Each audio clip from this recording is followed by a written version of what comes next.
बिस्मिल्लाहिर्रहमानिर्रहीम अस्सलामु अलैकुम वरहमतुल्लाहि वबरकातुहू। नाज़रीन, आप देख रहे हैं दुनिया मेरे आगे यूट्यूब चैनल और मैं हूं गुलाम नबी मदनी। इस वीडियो के अंदर भारत से ताज़ा और बड़ी खबरें हैं वो आपके सामने रखने जा रहे हैं। आगे बढ़ने से पहले आपसे गुजारिश है कि अगर आपने अभी तक हमारी नई वेबसाइट दुनिया मेरे आगे .com विजिट नहीं की तो उसे मुस्तकिल विजिट करें। वहां पर आपको दुनिया भर से ताज़ा खबरें, मालूमात, तज्ज़िये, तबसरे देखने को मिलते हैं जो आप हमारे यूट्यूब चैनल पर नहीं देख सकते हैं। हमारा दूसरा यूट्यूब चैनल गुलाम नबी मदनी के नाम से है, उसे सब्सक्राइब कर लें क्योंकि वहां पर 10 बड़ी आलमी खबरें सुबह और शाम को नशर होती हैं जो आप सिर्फ और सिर्फ हमारे दूसरे यूट्यूब चैनल गुलाम नबी मदनी पर जाकर देख सकते हैं। जी हाँ नाज़रीन, भारत से ताज़ा खबरों की इब्तिदा कर लेते हैं, आगाज़ कर लेते हैं। भारत के अंदर मुसलमानों के खिलाफ मुनज़्ज़म अंदाज में मुहिम चल रही है।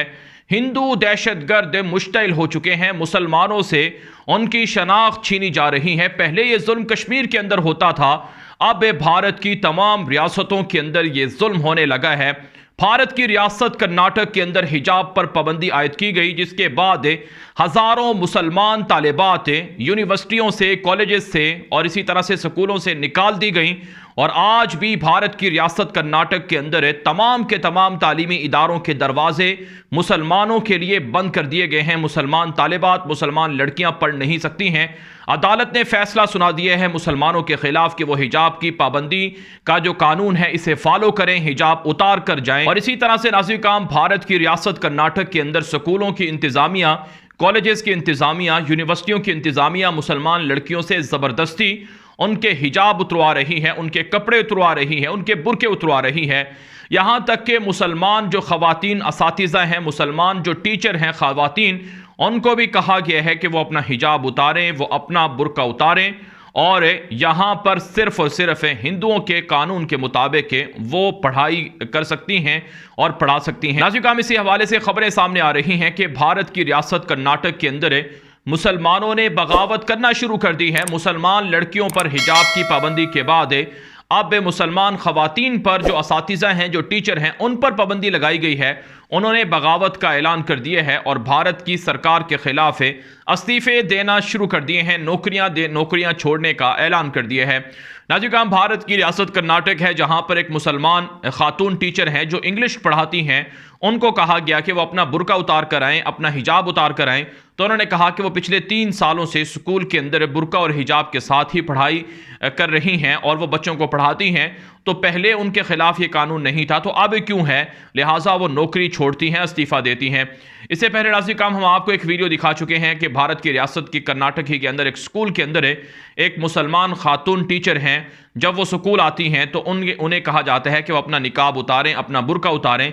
चुनाचे वो अपना बुरका भी उतार देती हैं, निकाब भी उतार देती हैं। गोया उनको एक तरह से नंगा कर दिया गया, जिसकी वजह से पूरी दुनिया के अंदर, भारत के अंदर मुसलमानों के यहाँ गम और गुस्सा फैला और इस पर शदीद तनकीद की गई है। और अब नाज़रीन, भारत की रियासत कर्नाटक के अंदर मुसलमान बच्चियों को, मुसलमान तालिबात को तशद्दुद का निशाना भी बनाया जा रहा है। हमारे पास ऐसी रिपोर्टें सामने आ रही हैं, ऐसी तस्वीर और वीडियो सामने आ रही हैं भारत से, जिनके अंदर देखा जा सकता है कि भारत के अंदर जो पुलिस है वो अब तालिबात पर तशद्दुद कर रही है और उन्हें ज़बरदस्ती स्कूलों में दाखिल होने से रोक रही है कि वो हिजाब के ज़रिए से, वो हिजाब के साथ, बुरके के साथ स्कूलों के अंदर दाखिल नहीं हो सकती है। तो ये भारत की रियासत कर्नाटक के अंदर ये मामला है। अब ये मामला रियासत आंध्र प्रदेश के अंदर चला गया है, उत्तर प्रदेश के अंदर चला गया है, मध्य प्रदेश के अंदर चला गया है और इसी तरह से दीगर रियासतों के अंदर भी ये मामला फैल रहा है। हिंदू इंतहा पसंद मुश्तइल हैं, मुसलमानों के खिलाफ एहतजाज कर रहे हैं, मुसलमानों के कत्ल करने की धमकियां दे रहे हैं, मुसलमानों के हिजाब और बुरके नोचने की धमकियां दे रहे हैं। नाज़रीन, अब वक्त है भारत के मुसलमानों के जागने का, अब वक्त है भारत के मुसलमानों के लड़ने का, अब वक्त है भारत के मुसलमानों के मुसल्लह होने का। अगर भारत के 25 करोड़ से ज़ायद मुसलमान खामोश रहे तो उनके साथ वो जुल्म होगा जो इससे पहले कभी दुनिया ने नहीं देखा होगा। लिहाजा भारत के मुसलमानों को कश्मीरी फ्रीडम फाइटर्स की तरह मुसल्लह होना पड़ेगा, अपने हक़ के लिए लड़ना होगा। जब तक वो दिफा नहीं करेंगे, जब तक वो अपने हक़ के लिए लड़ेंगे नहीं, तो उनका हक़ कोई नहीं देगा। एक के बाद एक कानून आएगा। आज मुसलमानों को वहाँ हिजाब पर पाबंदी का सामना है, ये सिर्फ लड़कियों और असातिज़ा के लिए है। कल पूरी रियासत भारत के अंदर हर जगह पर हिजाब की पाबंदी आयद हो जाएगी। अस्पतालों के अंदर हिजाब और बुरके के साथ दाखिला मना होगा और इसी तरह से जो सरकारी इदारे हैं, दफातर हैं, मार्केटें हैं, वहाँ पर भी हिजाब और बुर्का पहनने पर पाबंदी होगी, जैसा कि फ्रांस के अंदर होता है, जैसा कि यूरोप के दीगर ममालिक के अंदर मुसलमानों के खिलाफ ये कवानीन बनाए गए हैं। तो लिहाजा भारत के मुसलमानों को अभी से जाग जाना चाहिए, बेदार हो जाना चाहिए। अगर ख्वाब गफलत में रहेंगे तो उनके साथ बहुत भयानक सलूक होगा, जैसा कि भारत के अंदर अब अजानों पर पाबंदी का मुतालबा सामने आ रहा है। भारत के अंदर मुसलमानों को भारत से निकलने का मुतालबा किया जा रहा है। लिहाजा भारत के मुसलमान जागें, बेदार हो जाएं, खड़े हो जाएं। अब नाज़रीन हम बात कर लेते हैं भारत के अंदर जो भारत की पार्लियामेंट है, इस हवाले से सिंगापुर के जो वज़ीर आज़म हैं, जिनका नाम ली शीन ला है, उन्होंने एक ताज़ा बयान दिया है और भारत का आईना दुनिया के सामने रखा है, भारत का चेहरा दुनिया के सामने रखा है, मोदी हुकूमत को बेनकाब किया है।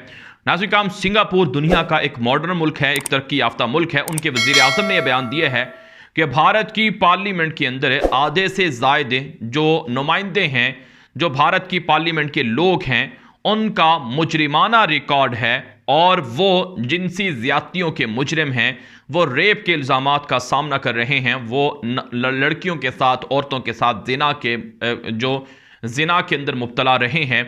तो ऐसी पार्लियामेंट कैसे दुनिया के अंदर जमहूरियत को पेश कर सकती है? ये नाज़रीन सिंगापुर के वज़ीर आज़म की जानिब से बयान दिया गया है और वो पार्लियामेंट के अंदर बयान दिया गया है, जिस पर भारत के अंदर चीख पा भारत हो गया है। भारत के अंदर चीखो पुकार जारी है कि सिंगापुर ने आखिर हमारे खिलाफ ये बयान क्यों दे दिया है। सिंगापुर को इस हवाले से समन जारी किए गए हैं और कहा है कि फौरी तौर पर सिंगापुर इस बयान की वजाहत दे, मुआफ़ी मांगे, भारत की तौहीन ये क्यों की गई है। नाज़रीन सच्ची बात है कि मोदी जैसा कातिल, जिसने गुजरात के अंदर सैकड़ों मुसलमानों का खून बहाया, क्या इससे भी बड़ा कोई मुजरिम है जो भारत के अंदर पार्लियामेंट के अंदर नहीं है या हुकूमत के अंदर नहीं है? नाज़रीन भारत के अंदर सबसे बड़ा कातिल, सबसे बड़ा मुजरिम, सबसे बड़ा दहशतगर्द आज वज़ीर आज़म है, जो दुनिया के अंदर ये बयान देते हैं कि भारत तो मदर ऑफ डेमोक्रेसी है, जमहूरियत की माँ तो सिर्फ और सिर्फ भारत ही है। तो ये कैसे हो सकता है जब भारत के अंदर पार्लियामेंट के अंदर सारे कातिल मुजरिम जानी बैठे हैं, तो कैसे भारत के अंदर लोगों को इंसाफ मिल सकता है? नाज़रीन इसी तरह से चाइना भी भारत के खिलाफ है, नए अंदाज से, मुख्तलिफ तरीकों से नए महाज खोल रहा है। चाइना की जानिब से भारत को पड़ोसी मुल्कों से निकालने के लिए मुहिम तेज कर दी गई है। चाइना ने पड़ोसी मुल्क के मालदीव से भारतीय फौज को निकालने के लिए जो वहाँ के लोग हैं उनमें एक बेदारी की मुहिम पैदा की है। चुनाचे नाज़रीन मालदीव पे जो भारत का पड़ोसी मुल्क है, चाइना का भी एक तरह से पड़ोसी मुल्क है, वहाँ से भारत की फ़ौज को निकालने, भारत की हुकूमत को निकालने, भारत के लोगों को निकालने का मुतालबा जोर पकड़ रहा है। इंडिया आउट के नाम से लोगों ने बैनर्स उठा रखे हैं और वो भारत के खिलाफ एहतजाज कर रहे हैं। दूसरी तरफ से भारत के खिलाफ एहतजाज करने वालों के खिलाफ भारत नवाज हुकूमत ने कानून बना दिया है कि अगर किसी ने भारत के खिलाफ एहतजाज किया तो उसे जेल जाना पड़ेगा, उसे सज़ा भुगतना पड़ेगी, जिसकी मजम्मत मालदीव के मुसलमान कर रहे हैं। नाज़रीन सच्ची बात यह है कि भारत बांग्लादेश के अंदर, भारत नेपाल के अंदर, श्रीलंका के अंदर, भूटान के अंदर, मालदीव के अंदर और दीगर पड़ोसी मुल्कों के अंदर मदाखलत करता रहा है, लेकिन अब भारत की ये मुदाखलत भारत को ले डूब रही है और भारत को वहां से निकालने का मुतालबा जोर पकड़ता जा रहा है। दूसरी तरफ से नाज़रीन भारत के अंदर जो सियासी जमातें हैं वो मोदी की जमात को और इसी तरह से RSS को दाइश से तशबीह दे रही हैं।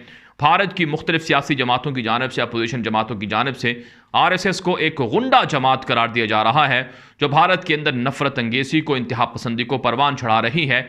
इसी हवाले से भारत की एक सियासी जमात ने दावा किया है कि RSS दरअसल भारत के अंदर दाइश है। जिस तरह से दाइश के शिद्दत पसंदाना नज़रियात हैं लोगों को कत्ल करने के लिए, इसी तरह से RSS के नज़रियात हैं, जिस पर भारत की RSS जमात ने सख्त गम और गुस्से का इजहार किया है। सच्ची बात यह है कि भारत को तोड़ने के लिए किसी बाहर के दुश्मन की ज़रूरत नहीं है। भारत खुद ही मोदी के और BJP के और RSS के कारनामों की वजह से टूट रहा है और भारत के लोग मोदी हुकूमत के खिलाफ हैं, RSS के खिलाफ हैं, यहाँ तक कि अब दंगे फसादात भी बढ़ रहे हैं। वाराणसी का ये वीडियो दोस्तों के साथ व्हाट्सएप पर, फेसबुक पर, ट्विटर पर, इंस्टाग्राम पर, हर जगह पर शेयर करते हैं ताकि लोग मालूमात और हक़ाइक़ हासिल कर सकें। मज़ीद खबरों के लिए आप हमारे दूसरे यूट्यूब चैनल गुलाम नबी मद्दी को फॉलो करें, हमारी वेबसाइट दुनियामेरेआगे.com को विजिट कर लें। अब तक के लिए इतनी इजाज़त दीजिए। अस्सलामु अलैकुम व रहमतुल्लाहि व बरकातुहू।